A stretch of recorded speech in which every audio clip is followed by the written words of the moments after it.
Welcome back to the next chapter of this front end mastery series. और HTML के बारे में हम और ज़्यादा डीप डाइव करेंगे इस वीडियो में। तो चलिए स्टार्ट करते हैं। This is our chapter 2 understanding HTML headings and paragraph. तो बेसिकली आज हम HTML के हेडिंग्स और पैराग्राफ्स के बारे में डिटेल में समझेंगे। ये एलिमेंट्स अगर मैं इन शॉर्ट कहूँ तो ये जो एलिमेंट्स हम समझेंगे ये वेब पेजेस को रीडेबल और ऑर्गेनाइज्ड, बस दो ही चीजें बनाने में हेल्प करती है। इन शॉर्ट अगर आपसे कोई पूछे कि इन एलिमेंट्स का क्या यूज है तो आपको यही बोलना है, किसी भी वेब पेज को रीडेबल और ऑर्गेनाइज्ड बनाते हैं। ठीक है, अब अगर हो सकता है आप एक बिगिनर हो तो आपको ये चीज समझ में नहीं आई होगी, जो चीज मैंने अभी आपको बोली ऑर्गेनाइज्ड और रीडेबल। तो डोंट वरी, हम कुछ फेमस वेबसाइट्स का एग्जांपल लेंगे और रियल वर्ल्ड एग्जांपल से समझ रहे होंगे। तो बेसिकली मैं यहाँ पे बनाता हूँ चैप्टर 2 करके एक फोल्डर, और इसके अंदर आप वो सारी फाइल्स रखने वाले हैं जिनका हम इस लेक्चर के दौरान यूज करेंगे। ठीक है, जो क्रिएट करेंगे बनाते बनाते सीखेंगे। सबसे पहले हम ये समझते हैं कि HTML हेडिंग्स क्या होती हैं। ठीक है, तो मैं यहाँ पे HTML headings.html एक फाइल बना लेता हूँ। अब HTML हेडिंग्स टाइटल या फिर सब टाइटल, इन दोनों को डिस्प्ले करने के लिए अगर आपको अपने वेब पेज पे किसी हेडलाइन को या फिर उसके सब टाइटल को डिस्प्ले कराना है तो आप HTML हेडिंग्स का यूज करेंगे। हेडिंग्स कंटेंट को ऑर्गेनाइज करने के लिए यूज होती हैं और यूजर को इंपॉर्टेंट सेक्शंस को इजीली आइडेंटिफाई करने में भी हेल्प करती हैं। मान लेते हैं, जैसे आपने देखा होगा जब आप किसी भी ब्लॉग वेबसाइट पे जाते हो तो सबसे पहले एक बड़े बोल्ड में उस पोस्ट का टॉपिक लिखा होता है। टॉपिक लिखने के बाद एक छोटा सा डिस्क्रिप्शन लिखा होता है, उसके बाद में फिर वो कंटेंट लिखते हैं। सबसे पहले हम यूजर क्या करते हैं, हम सबसे पहले हेडिंग पढ़ते हैं कि यार ये क्या हेडिंग जो है, अगर मैं इस ब्लॉग को पढ़ता हूँ तो वो हेडिंग से डिसाइड करते हैं कि मैं इसे आगे पढ़ूंगा या नहीं पढ़ूंगा। अगर वो हेडिंग अच्छी है यानी कि बोल्ड है, ठीक है, तो वहां पे अगर वो हेडलाइन मुझे अच्छी लग रही है तो ही मैं आगे का ब्लॉग पढ़ूंगा। तो वैसे ही किसी भी सेक्शन, इंपॉर्टेंट सेक्शन को इजीली आइडेंटिफाई कर सके, वहां पे हेडिंग्स का यूज होता है। आप HTML के अंदर हेडिंग 1 से लेके हेडिंग 6 तक यानी कि जो टैग्स हैं सिर्फ इतना यूज कर सकते हैं, यानी कि सिर्फ 6 टैग्स अवेलेबल हैं H1 से लेके H6 तक। कैसे डिफाइन करना है मैं आपको बता देता हूँ। देखो, सबसे पहले तो हम यहाँ पे क्या करेंगे, हम टाइटल दे देते हैं हेडिंग्स का, और आप VS कोड में कोड कर रहे हैं तो आपको पूरा ऐसे ब्रैकेट लगा के लिखने की जरूरत नहीं है। बट अगर आप एक बिगिनर हैं तो आपको पूरा H1 ऐसे ओपन क्लोज करना चाहिए। बट अगर आप थोड़ा बहुत कोडिंग जानते हैं तो आप सीधा H1 लिखिए, एंटर दबाइए, तो ये अपने आप ओपन क्लोज टैग लग जाएंगे। तो मैं यहाँ पे टाइटल दे देता हूँ कि हेडिंग 1। ठीक है, उसके बाद नीचे आते हैं, दूसरा टैग भी लिखते हैं हेडिंग 2। उसके बाद नीचे आते हैं H3 और यहाँ पे हम लिखते हैं हेडिंग 3। ठीक है, सेम H4 के लिए, सेम H5 के लिए और सेम H6 के लिए। ठीक है, हेडिंग 6।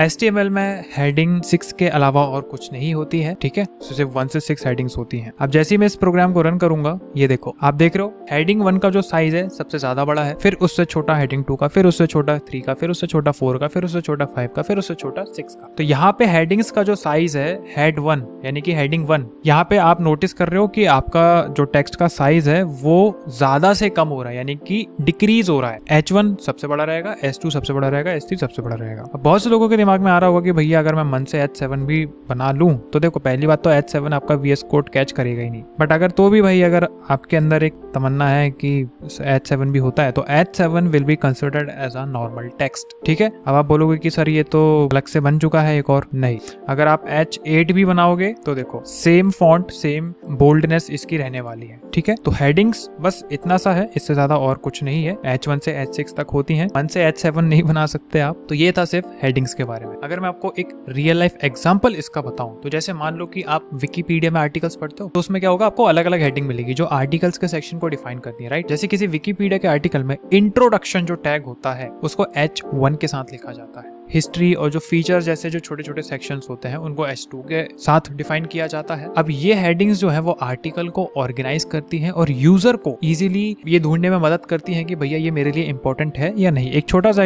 एग्जांपल अगर मैं आपको दिखाऊं तो H1 में हम क्या लिखते हैं, यहाँ पे इंट्रोडक्शन टू HTML, ये हो जाएगा हमारा क्या, एक टैगलाइन हो जाएगी, एक हेडलाइन हो जाएगी। फिर हम यहाँ पे लिख देते हैं कि बेनिफिट्स और फीचर्स। तो इससे देखो ये हो गई हमारी हेडलाइन, इजीली अंडरस्टैंडेबल, समझ में आ रहा है। उसके बाद हमने सब हेडलाइन लगा दी कि भैया बेनिफिट्स और फीचर्स के बारे में बात। तो this is all about HTML के अंदर जो हेडिंग के टैग्स होते हैं उनके बारे में। अभी हम समझते हैं पैराग्राफ टैग के बारे में। तो मैं यहाँ पे पैराग्राफ करके एक और फाइल बना लेता हूँ HTML की, इसको करते हैं क्लोज और इसको लाते हैं साइड में। अगेन हम पहले पूरा कोड स्ट्रक्चर उतार लेते हैं और यहाँ पे हम टाइटल ला देते हैं पैराग्राफ। अब जो पैराग्राफ हमारा टैग है इसके अंदर भी कोई ऐसे टाइप्स वगैरह नहीं होते कि P1 P2 P होगा, ओनली P होता है। ठीक है, यानी P फॉर पैराग्राफ। आपने देखा होगा जो न्यूज वेबसाइट्स होती हैं जैसे कि BBC BBC या CNN अपने आर्टिकल्स को पैराग्राफ में ऑर्गेनाइज करके रखती है ताकि उन्हें पढ़ना बेहद आसान हो। हर पैराग्राफ आपने देखा होगा एक नए लाइन से स्टार्ट होता है और कंटेंट को लॉजिकली सेपरेट करता है। अगेन मैं यहाँ पे जो तरीके से आपको समझाना चाह रहा हूँ, स्टैंडर्ड से समझाना चाह रहा हूँ, ठीक है, तो प्लीज थोड़ा सा ध्यान देके देखो इस वीडियो को। और ये जो पैराग्राफ टैग है ये टेक्स्ट को रीडेबल और यूजर फ्रेंडली बनाता है। यानी कि अगर टेक्स्ट वो चीज होती है जिसको यूजर ज्यादा देर तक पढ़ता है, राइट। हेडलाइन क्या होती है, बोल्ड होती है। अगर आप उसको ज्यादा लंबा पढ़ोगे तो आपकी आंखों में स्ट्रेन होने लगेगा, आप उसको ज्यादा देर तक पढ़ नहीं पाओगे। इसीलिए पैराग्राफ टैग का यहाँ पे यूज किया जाता है सो दैट यूजर कंटेंट को ज्यादा टाइम तक पढ़ पाए। अब उसके लिए सिंपल आपको पी लिखना है और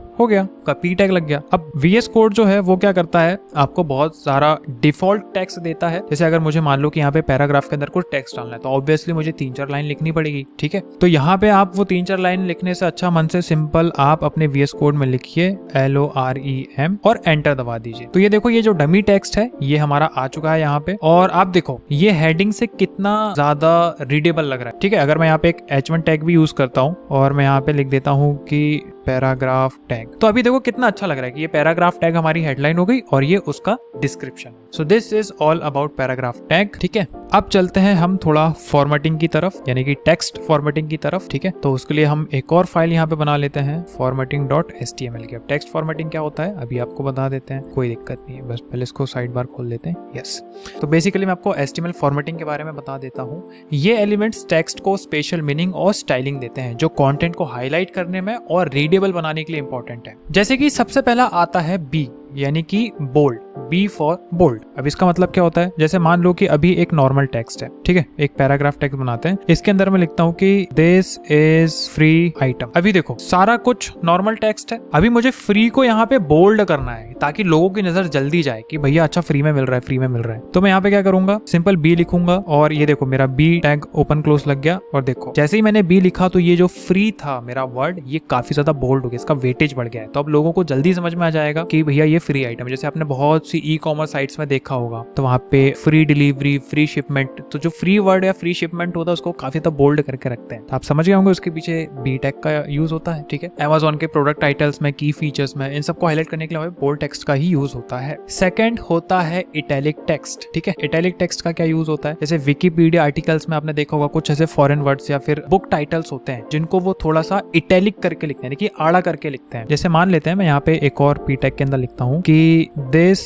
book is written by Sagar. आप देखते होंगे कि यहाँ तक का कंटेंट जो है this book is written by तक का तो कंटेंट सीधा रहता है, बट उसके बाद में जो ऑथर का नेम होता है वो उसको आड़ा कर देते हैं, इटैलिक कर देते हैं, ठीक है। तो उसके लिए हम यूज करते हैं यहाँ पे सिंपल आई टैग का, यानी कि इटैलिक, और उसके अंदर आप कुछ भी कंटेंट लिखोगे वो आपका ऐसे इटैलिक में कन्वर्ट हो जाएगा। ये हो गया अपना किसके बारे में, आई टैग के बारे में। आगे बढ़ते हैं। उसके बाद आता है एम्फेसाइज टेक्स्ट। ब्लॉग्स में जैसे आपने की पॉइंट्स देखा होगा उनको एम्फेसाइज किया जाता है with the help of this emphasize tag. उसके लिए आपको सिंपल EM लिखना है और यहाँ पे आप लिख सकते हैं कि दिस इज एम्फेसाइज्ड टैग। अब ये देखो ये एम्फेसाइज टैग हो गया आपका। तो बेसिकली इसका यूज क्यों होता है, ताकि हम बुलेट पॉइंट्स को ज्यादा अच्छे से हाईलाइट करके दिखा सके। उसके बाद आता है एक मार्क टैग। मार्क टैग का यूज क्यों होता है, जैसे स्टडी वेबसाइट्स का एग्जांपल लेते हैं जैसे खान एकेडमी। अब उनमें उनको कुछ इंपॉर्टेंट टर्म को हाईलाइट करना है, ठीक है, इंपॉर्टेंट टर्म से कोई, तो उसको कैसे करेंगे एग्जाम्पल के साथ देख लेते हैं। जैसे दिस इज वेरी इंपॉर्टेंट, हम यहाँ पे लगाता हूँ मार्क टैग,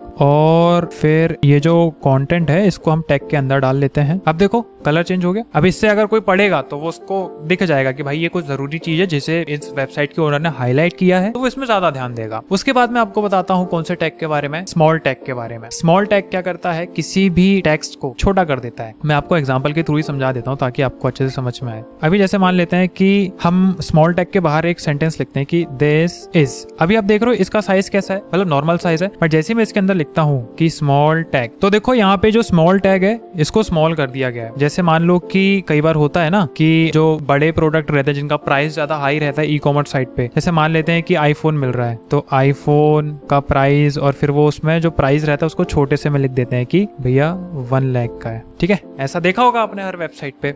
तो वहां पे ये जो लिखा जाता है छोटा टेक्स्ट उसके लिए यूज होता है स्मॉल टैग, ठीक है। उसके बाद मैं आपको एक टैग के बारे में और बताता हूँ, which is delete deleted text. अब जैसे Amazon साइट की बात करते हैं तो वहां पे क्या होता है कि जैसे कोई प्रोडक्ट आप देख रहे हो तो उसमें दो प्राइसेस दिखाते हैं। एक जो पुराना प्राइस होता है उसको वो ऐसे एक डिलीट, मतलब एक उसके बीच में एक लाइन सी जा रही होती है उसके बीच में से। जैसे आपने ये देखो, मैं आपको लिख के दिखाता हूँ मैं क्या बताना चाह रहा हूँ। जैसे कोई प्रोडक्ट है जिसकी प्राइस है 10,000, ठीक है, तो उसको हम डालेंगे किसके अंदर, डिलीटेड टेक्स्ट के अंदर, तो ये 10,000 हो जाएगा। और जो न्यू प्राइस है वो उसको ऐसे दिखाते हैं कि ₹8,000। तो आपको लगता है कि यार ये 10,000 तो उसका पुराना प्राइस था, अब 8,000 नया प्राइस है तो अभी फटाक से ले लेते हैं। तो वो प्राइस को ऐसे डिलीटेड तरीके से दिखाने के लिए यहाँ पे यूज किया जाता है डेल टैग का। उसके बाद अभी जो दो टैग मैं बता रहा हूँ काफी ज्यादा इंपॉर्टेंट है, सब और सुपर। अब जैसे मान लेते हैं कि मैं एक फॉर्मूला लिख रहा हूँ कि वाटर का फॉर्मूला लिखते हैं जैसे H2O। अभी ये वाटर का फॉर्मूला तो लग नहीं रहा है क्योंकि जब हम S2 लिखते हैं वाटर का फॉर्मूला तो जो 2 है वो छोटा होता है और फिर जो O है, जैसे मैंने यहाँ पे 0 लिख दिया, इसको O करना था, और O नॉर्मल होता है। H और O नॉर्मल होता है, 2 छोटा होता है, तो 2 को छोटा करने के लिए मैं यहाँ पे यूज करूंगा किसका, सब का, और O को निकाल देंगे बाहर। तो अब ये फॉर्मूला देखो बढ़िया लग रहा है, H2O। अब जैसे मान लेते हैं आपको डिस्प्ले कराना है कि 2 की पावर 4 इक्वल टू जो भी आंसर होगा वो, तो आप कैसे लिखोगे, तो उसके लिए हम यहाँ पे यूज करेंगे सुपर टेक्स्ट का। ये क्या करेगा, जैसे अभी ये 2 हमारा नीचे आया, अब जो अगर हम सुपर